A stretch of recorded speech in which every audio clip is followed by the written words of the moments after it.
Hello friends, नमस्कार, सत श्री अकाल, आदाब। माना कि मैंने जिंदगी में यज्ञ हवन नहीं किए, पर मैंने किसी का बुरा नहीं किया दिल से। ये बात मैं डंके की चोट पर कह सकती हूँ। ऐसा नहीं है कि मुझे यज्ञ हवन करने का शौक नहीं है। मैंने यज्ञ कुंड भी लाकर रखा 20 साल पहले।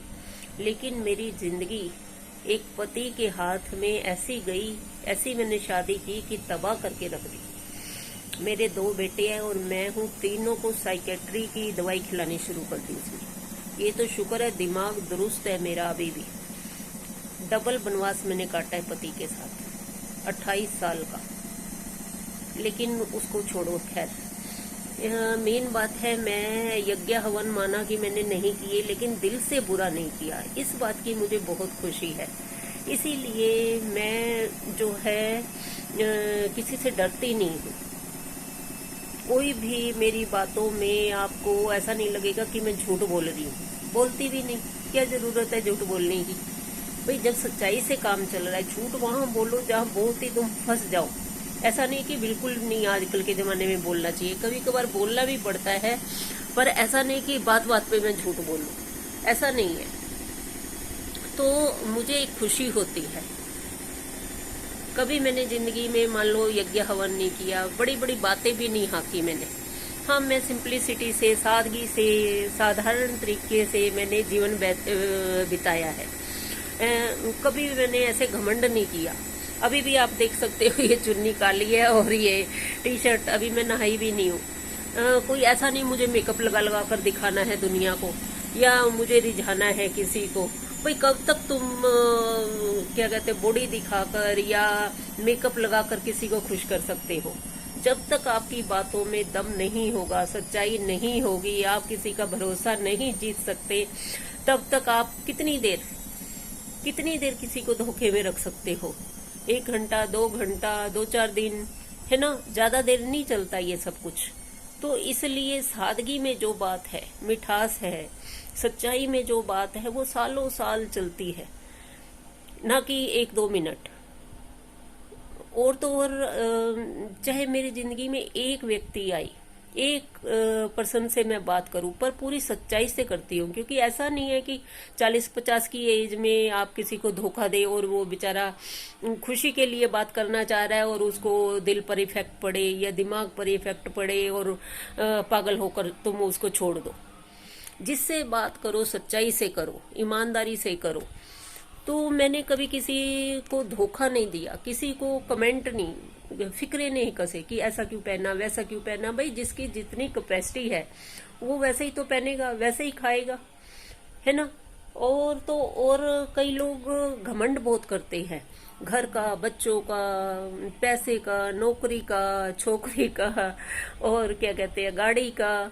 मैंने तो जब हमारी पहली गाड़ी आई भी नहीं थी, 6184 वैगनार ली थी मेरे पति ने, तो मैंने पहले ही सोचकर रखा था इसके पीछे माँ लिखवा देना है, ताकि आने जाने वालों का जब सड़क पर गाड़ी चले तो पीछे देखे माँ लिखवा रखा है तो शांत हो जाए। गुस्सा आ भी रहा है तो थोड़ा सा माँ का नाम आ गया है, माँ लिखवाया तो बंदा जेन्युइन है, तो थोड़ा गुस्सा शांत करके चले। गाड़ी भिड़ भी गई है तो, या खुद ही मैं चलो शांत हो जाऊं। 2 बंदे जैसे जेंट्स लोग हैं, वो गुस्सा कंट्रोल नहीं रहता, तो लेडीज बैठी है तो उसको चाहिए कि हाँ थोड़ा चलो भाई साहब कोई बात नहीं कह के आगे बढ़ जाए, ना कि वही दिन में जो है मत्था पच्ची करके अपना खराब कर ले और बीपी हाई करके बंदा ना ऑफिस जा पाए और ना अपना कोई काम कर पाए और लड़ भिड़ के घर आ जाए।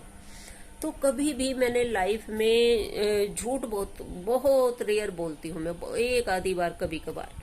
सिंप्लिसिटी में विश्वास रखती हूँ। तुम भरोसा जीतो, किसी का दिल जीतो, है ना? और किसी को भी पैसे का, घर का, अपने भौतिक सुख सुविधाओं का, गाड़ी का, ऐसे तुम घमंड नहीं दिखाओ। तो मुझे मतलब मैं बेहिचक, बिना संकोच के, बिना किसी डर के मैं आगे बढ़ती जा रही हूँ।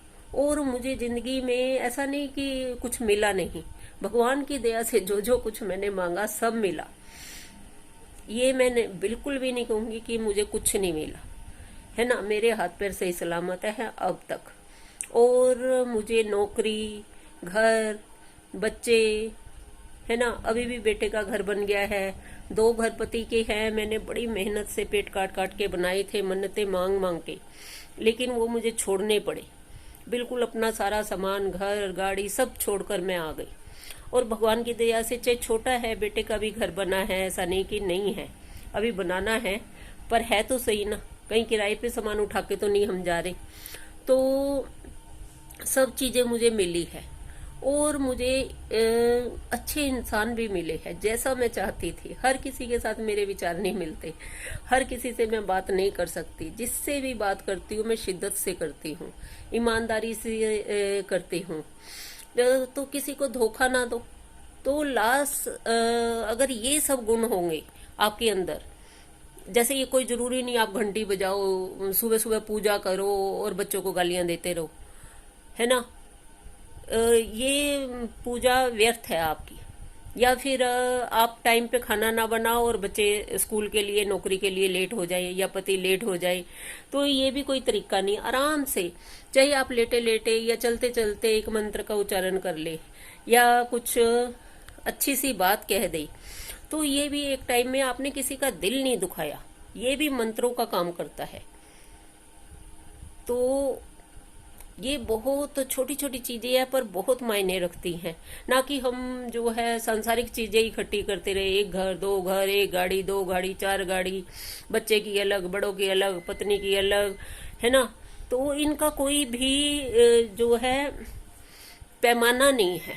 एक चीज मिल गई, दूसरी मिल गई, तीसरी मिल गई, फिर लास्ट में सब जोड़ लिया, फिर बच्चे कहेंगे आपने करा क्या हमारे लिए। फिर लगता है यार मेरी तो जिंदगी बर्बाद हो गई। तो जब तक आपका मन खुश नहीं रहेगा, अगर आप ये छोटी छोटी क्वालिटीज है आप में, बातें हैं, तो आपका मन जो है शांत रहेगा, दिल को सुकून रहेगा कि हाँ मैंने किसी का बुरा नहीं किया, किसी के पैसे नहीं मारे, किसी को मैंने गंदा नहीं बोला, किसी को गाली नहीं दी, किसी पर मैंने अत्याचार नहीं किए, तो मन शांत रहेगा। वरना आप कितना भी कुछ कमा लो, कुछ नहीं है जिंदगी में, सब एक दिन यही रह जाना है। और आपके साथ आपके अच्छे कर्म चलेंगे।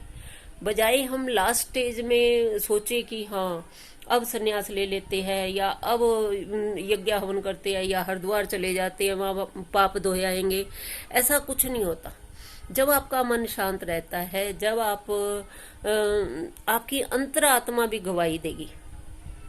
जब आप हॉस्पिटल के बेड पर लेटे होंगे तो आपकी अंतरात्मा भी गवाही देगी कि हाँ मैंने किसी का बुरा नहीं किया। भले ही मेरे पास बहुत ज्यादा पैसा नहीं है, बच्चों के पास बहुत ज्यादा पैसा नहीं है ना, लेकिन एक सुकून, एक शांति सी मन में रहेगी कि मैंने जिंदगी में किसी का बुरा नहीं किया, किसी को गलत नहीं बोला। अगर बोला भी है तो भगवान मुझे क्षमा कर दे। कभी कभार ऐसा हो जाता है कि बहुत कोई आपको टॉर्चर करता है तो मुंह से कुछ गलत बात निकल आती है। कोशिश करे कि बोलने से पहले 1000 बार सोचे कि गलत ना निकले, बस। क्योंकि वो कहते हैं ना, जवान से निकली हुई बात और तरकश से निकला हुआ तीर कभी वापस नहीं जाते। तो जो भी बोले सोच समझ कर बोले, किसी दूसरे के दिल को चुभे ना वो बात। तो मैं यही कोशिश करती हूँ। और जो लोग मेरे संपर्क में हैं उनके लिए मैं एक मंत्र जरूर पढ़ती हूँ। जब मैं 10वीं क्लास में थी तो मेरी मम्मी कोई बाबा आए हुए थे, उनके पास लेकर गई पंजाब में। तो वो गीता के 16वें अध्याय का 8वां श्लोक जरूर पढ़ते थे। वो ही कभी कभार मैं रात को सोते समय पढ़कर जरूर सोती हूँ। और मैंने जैन मुनियों का समागम भी बहुत सुना है सोनीपत में, लेकिन उन्होंने क्या कहा ये मेरे को याद नहीं। अब शादी ऐसी हुई, सब दिमाग से जो है भूल गया है। लेकिन अब मैं धीरे धीरे वो पिछली बातों को याद करके, कभी कभार मन खुश होता है बचपन को याद करके, या एक सिंपलिसिटी से जीवन बिताकर और किसी का बुरा न करे, तो भगवान अपने आप ही अच्छा अच्छा तुम्हारे लिए करता चला जाएगा। और क्या चाहिए जीने के लिए। बहुत सी ऐसी चीजें हैं, जैसे ये छोटी छोटी चीजें हैं, घर है या वही कपड़ा है या 2 टाइम की रोटी है, ये कितने लोगों के पास नहीं है। हमें कुछ नहीं लगता, लेकिन ऐसे कितने हजारों लोग हैं जो हॉस्पिटल में ऐसे पटड़ियों पर सो रही हैं, उनके पास इलाज नहीं करवा पा रही है। रहने को घर नहीं है, खाने को रोटी नहीं है ना, इलाज के लिए पैसे नहीं है। तो बड़ी मुश्किल होती है, देखकर बड़ा वो आता है, ऐसा लगता है भगवान इतने पैसे दे कि सारी दुनिया का भला हो जाए, बस किसी को कोई कष्ट ना हो।